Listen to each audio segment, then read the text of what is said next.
If you've ever followed any form of training protocol, then at some point you have probably heard the cue to squeeze your glutes. And although this is well intended and certainly does have some use cases, it is probably one of the most unnecessarily overused cues in exercise. So why does this cue exist to begin with? And what kind of started it all? Well, from what I can gather, the cue is often given as a means to connect to and provide some sensation and feedback into the glutes, and also provide a sense of stability and rigidity around the pelvis. And because more than ever, people are often sitting on their glutes, making them dormant, which doesn't happen, by the way.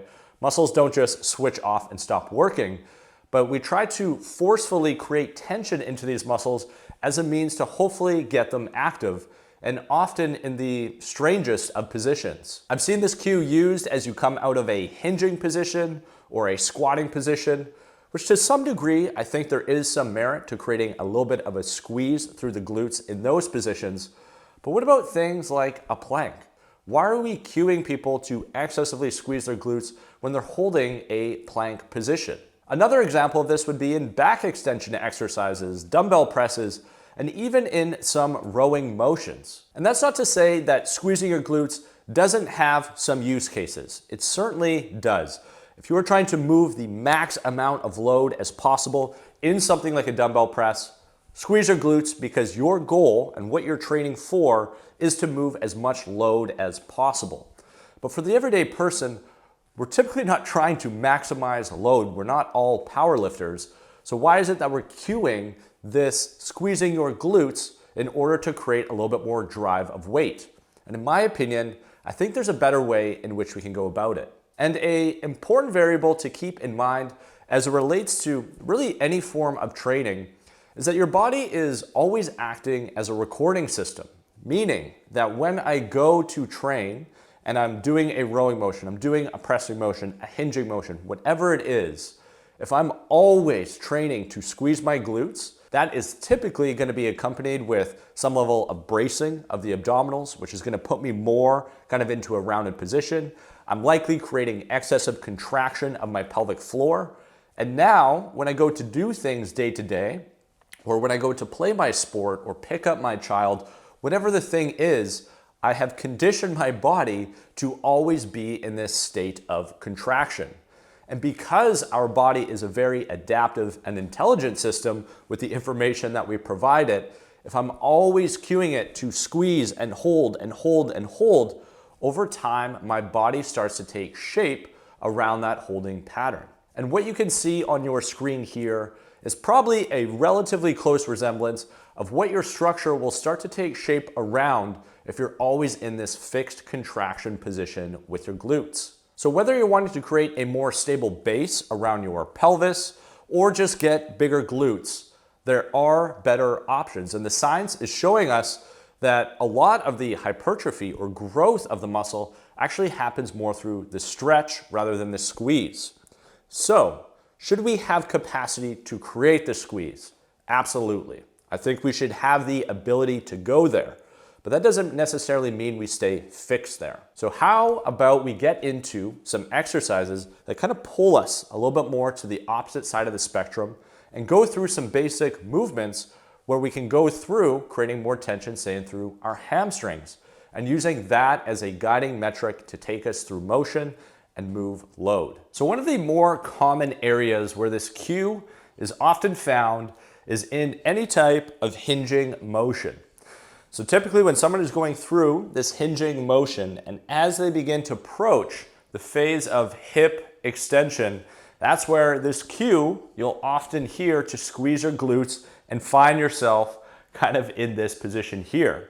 And if you just look at where I am structurally, this isn't a very efficient place for me to be in or a place for me to get used to standing. You can see how far my hips are forward, how far my upper body has to shift back, and there's just a ton of contraction around my abdominals and pelvic floor. And for me, that personally doesn't feel very comfortable there.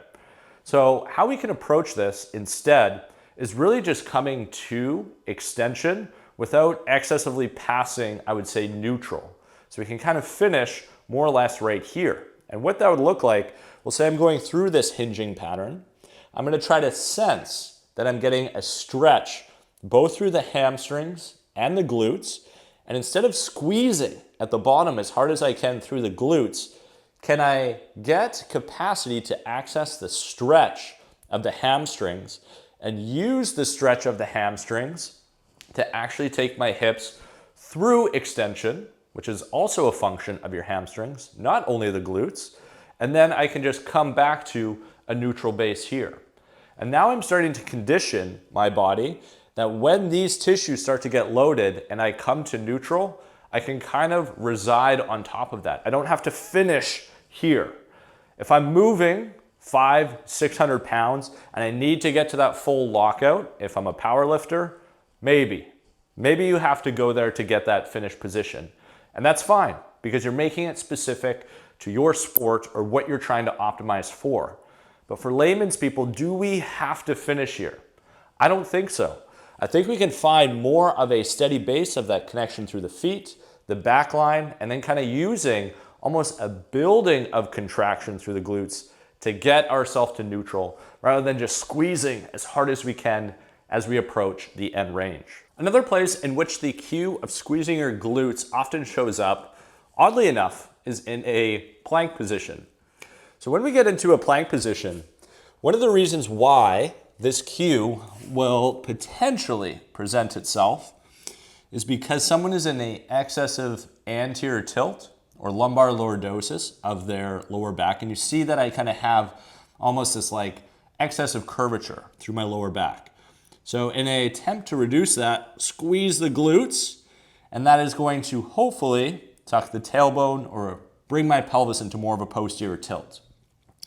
Now, instead of creating the squeeze here, where you can imagine my pelvic floor is cinching together, what we want to try to actually access in a plank position is some level of contraction through there, but also the ability to create expansion with our breath through there. And that's going to be very challenging to do if I'm fixed in the squeeze of my glutes as much as I can. In my opinion, you want to actually keep your glutes a little bit more soft, and you want to try to create the pelvic stability through the hip flexors and the deeper abdominal muscles. So rather than creating the squeeze on the back, can I create a little bit of feedback through the front to get a little bit of this front line feedback, and then hopefully in an attempt to get my core actually working a little bit harder. And here's what that would look like.